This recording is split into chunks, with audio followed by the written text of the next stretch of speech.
The way conceals itself in being nameless.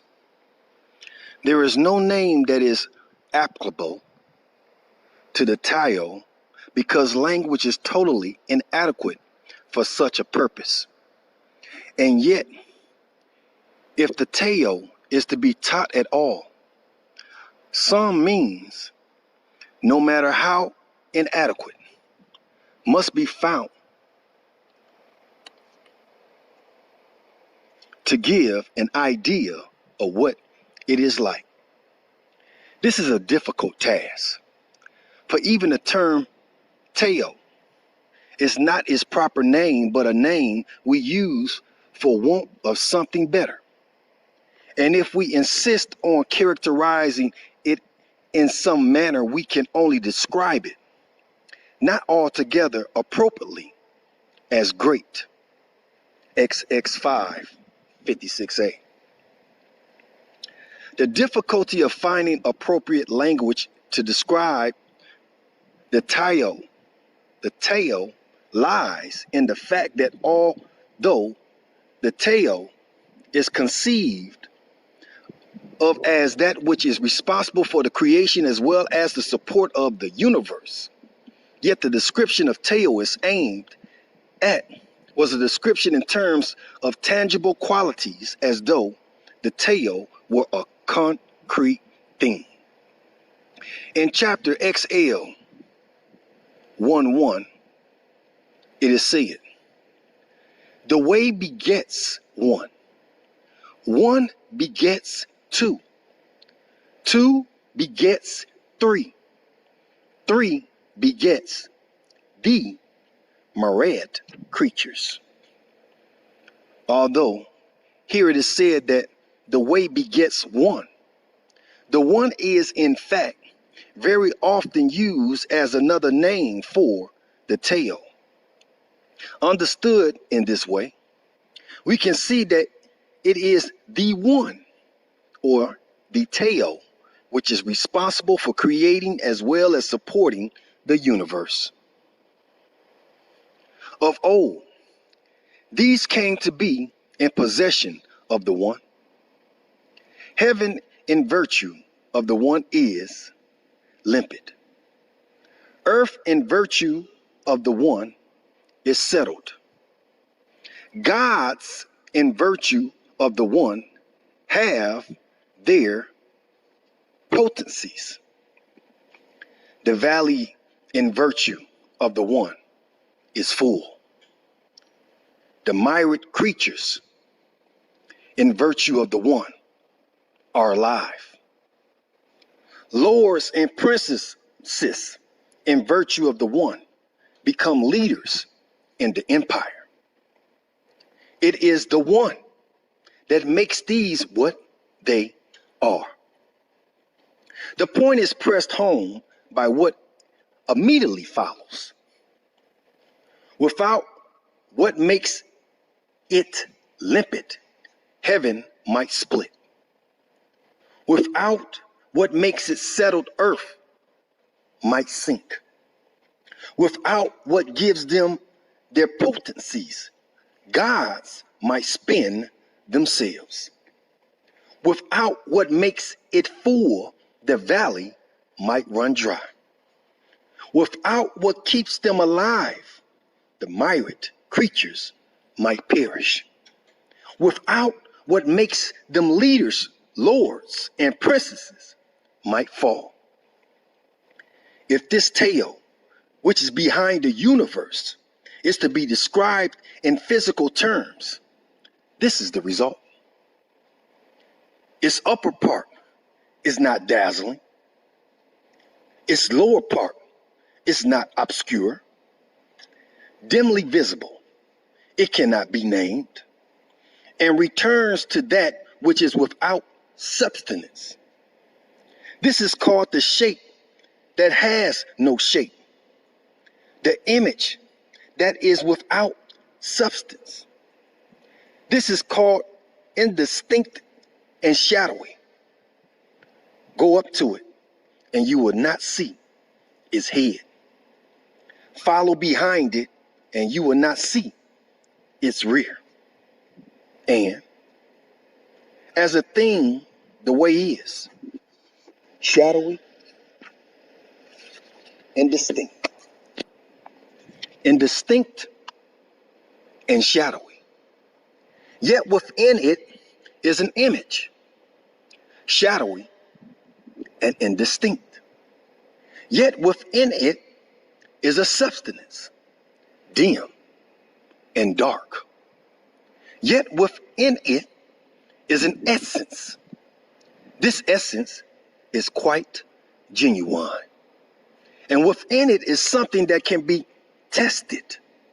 And there is a thing confusedly formed, born before heaven and earth, silent and void.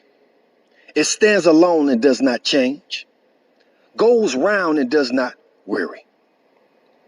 From these passages, we can see that the entity called the Tao existed before the universe came into being. This, for the author, is an absolutely indisputable fact. It has an essence which is genuine. And this genuineness is vouched for by the existence of the universe, which it has produced and continues to sustain. But beyond this, there is nothing we can say about the Tao. The difficulty is indicated by saying that it is shadowy and indistinct, that it is the shape that has no shape, the image that is without substance. In fact, even to say that it produced the universe is misleading. It did not produce the universe in the same way that a father produces a son. Deep, it is like the ancestor of the myriad creatures. It images the forefather of God. To say that it is like the ancestor of the myriad creatures and that it images the forefather of God is to say that the Tao produced the universe only in a figurative sense. For the difficulty of describing the Tao, there is a traditional interpretation which is quite ancient, but for which there is no explicit support to be found in the Lao Tzu itself. This is based on the conception of opposite terms which, as we shall see, play an important part in the thought of the Lao Tzu. If we use a term to describe the attitude of a thing, there is also a term opposite of it which is suitable for describing the attribute of some other thing. We describe one thing as strong, but also describe another thing as weak. Similarly, for the long and the short, the high and the low, and all conceivable pairs of opposites. Now, if we wish to characterize the Tao, we have to use such terms, and yet none of them is appropriate. For if the Tao is responsible for the strong being strong, it is no less responsible for the weak being weak.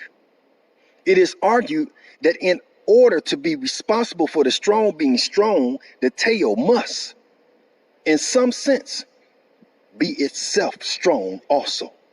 And yet, it would not be true to describe it as strong, because as it is equally responsible for the weak being weak, it must, in some sense, be itself weak as well. Thus, we can see that no term can be applied to the Tao because all terms are specific. And the specific, if applied to the Tao, will impose a limitation on the range of its function. And the Tao that is limited in its function can no longer serve as the Tao that sustains the manifold universe. There is no actual textual support for such an interpretation in the Lao Tzu. But in all fairness, it ought also to be pointed out that there is nothing in the text which is inconsistent with this interpretation either. Whether this is a correct interpretation of the original intention of the Lao Tzu or not, it is a possible one. and has the merit of being interesting philosophically. It forms a striking contrast to the type of metaphysical reasoning in the Western tradition, of which Plato is a prominent example. According to Plato, the objects of the sensible world are unreal to the extent that it can be said at the same time of any one of them that it is both A and not A. There is no object in this world, no matter how round, or which we cannot say at the same time that it is not round. Therefore, it fails to be fully round and so truly real. The forms, on the other hand, are truly real because it is nonsense to say of the form of roundness that it is not round. What in Plato qualifies the forms for reality is precisely that which would disqualify the tail from being the immutable way. Plato's view results in a polarity of forms, each distinct in character from all others, while in the Taoist view there can be and is only one tail. The average seems to rest with the Taoist, and Plato was in the end, unable to rest satisfied with the plurality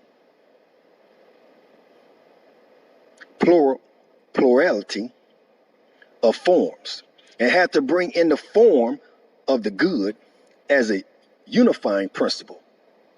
Though how this unification was contrived is not at all clear.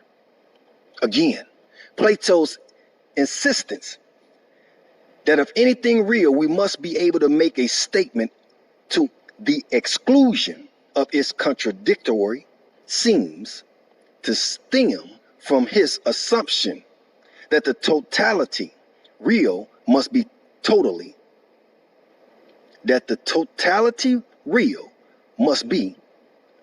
totality knowable. Here once more, the Teos takes the opposite position and looks upon the Teo as unknowable. As before, the advantage seems to rest with the Taoist. There is no reason for us to assume that the totally real is totally knowable, particularly when the real is thought of as transcendent. The only drawback is saying that the real is unknowable is that it follows from this that the truth must also be ineffable. And this the Taoist is quite prepared to accept. There may be some doubt whether the interpretations just set out was the one intended in the Lao Tzu, but there is no doubt that in the Lao Tzu, opposite terms are not treated as equally inadequate in the description of the Tao. If we take pairs of opposite terms like something and nothing, the high and the low, the long and the short, and so on, we can have two classes, each comprising one of the two terms in each pair. We can call something the high and the long, the higher terms, and nothing the low, and the short, the lower terms. It is clear that in the Lao Tzu, the lower terms are thought of as far more useful, or at least far less misleading as descriptions of detail. For instance, nothing is often used to indicate the tail. The myriad creatures in the world are born from something, and something from nothing. We can easily understand why lower terms are preferred, for these terms are very often expressed in a negative form, and negative terms have not the same limiting function that positive terms have. And as we have seen, It is the limiting function that makes specific terms unfit for describing the Teo. Besides nothing, there are other lower terms which are important in the Lao Tzu, but we have to return to them later on. For the time being, it is the use of nothing as an indication of the nature of the Teo that interests us. For this is part and parcel of the difference between the Taoist view and the philosophical views we find in the West. In the Western tradition, up to the beginning of the present century at least, it has generally been assumed that only what exists can be real. So much so that when at one time universals were denied existence, an ad hoc substance had to be invented to give them reality. With the Taoists, however, whatever has existence cannot be real. For whatever exists also suffers from the limitation of the Pacific. Hence, it is thought far less misleading to say of the Teo that it is like nothing. Though strictly speaking, the Teo can be no more like nothing than it is like something. The conception of the Teo as the creator of the universe is interesting because as far as we know, this was an innovation of the Warring States period. And the Lao Tzu is one of the works where it is to be found. Traditionally, the role of creator belonged to heaven. Tiyin. This was so from the earliest times. Heaven was the term used in the earliest extant works. The Book of Odes and the Book of History. It is the term used in the Analects of Confucius and the Mo Tzu, and continue to be used in the Mencius and even in the Hashan Tzu, where under the influence of Taoist thought, the term had undergone a significant change in meaning. What is interesting is that even in the Chuang Tzu, side by side with the Teo, heaven continued to be a key term. This can be seen from the remark in the Hassan Tzu, chapter 21, that Chuang Tzu was prevented from realizing the significance of man because of his obsession with the significance of heaven. And this is borne out by the impression one gets in reading the Chuang Tzu, where heaven is certainly one of the most important concepts, if not the most important. In these works, where the concept of heaven remains central, the term Teo is always used in the sense of the way of something, even when it is used without qualifications. The relation to heaven, it means the way that heaven follows. And in relation to man, it means the way that he ought to follow, whether it be in the leading of his own life or in the government of the state. In the Lao Tzu, the Teo is no longer the way of something, but a completely independent entity, and replaces heaven in all its functions. But the Teo is also the way followed by the inanimate universe as well as by man. As a result, in reading the Lao Tzu, one sometimes gets the feeling that the line is blurred between the Teo as an entity and the Teo as an abstract principle which is followed. These two are confused because they share in common the characteristics of transcending the senses. This is a confusion not unlike the one mentioned in chapter XIV. What cannot be seen is called avacent. What cannot be heard is called rarefied. What cannot be touched is called minute. These three cannot be fathomed, and so they are confused and looked upon as one. Since in the Lao-Tzu the term Tao has, to all intents and purposes, replaced heaven, it is curious to note that the phrase "the way of heaven" occurs a number of times. In some cases, at least, the use of this phrase seems to indicate that the passage belongs to a somewhat different and most probably earlier tradition.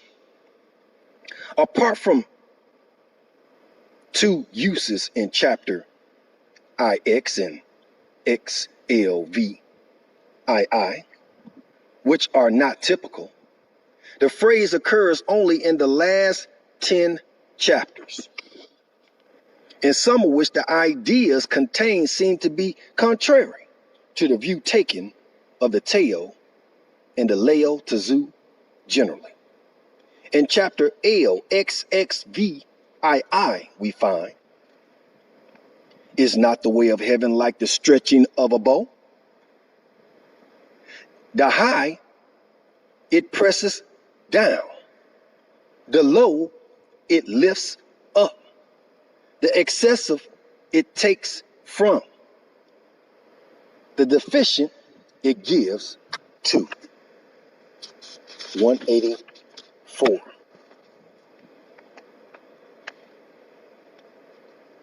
It is the way of heaven to take from what has in excess in order to make good what is deficient. Then in chapter LXXIX, it is the way of heaven to show no favoritism. It is forever on the side of the good man.